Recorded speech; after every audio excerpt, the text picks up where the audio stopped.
जे दादर अस्पताल में हो इसको क्यों मालूम करे चोर है सर सिर्फ औरतों ही घर में हर भेरे औरतुन जो बहानो तहां के नौकरी सब पुलिस में करण जो को हक ना है मां अज एसपी साहब के इतला दिया थो सर प्लीज औरतुन के तलाण मुनासिब नहीं हाँ वडो मामलो हो जिया तो इने भी कयूं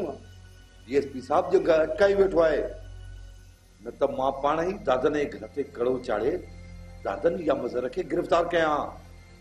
शहबाज खान जे कमदार जुड़ियल ऐं बहराम खान जे कमदार बगन ते हमलो अगवा घट मामलो तो समझी सर अग में तो पाण मनो कयो हाणे वरी पाण था जोर लायो वाला ऑफिसरन के ओबे करणो आहे या न जी सर करणो पवंदो ओए सलाम साहब अरे दादा बुध तू एड़ो सुलूट करी छोड़ो मुखे तुझे न सुलूट दे कावट के जे साहब नी नना भलो ऑफिसर सलूट नना ड्यूटी से अम्मा केवल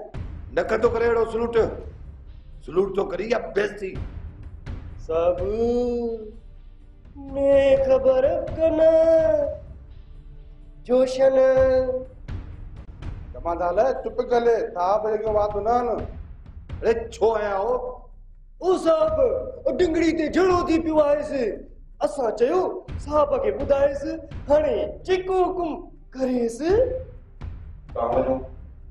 ऐं ॾिसो त मसइलो छा आहे वञो जी सर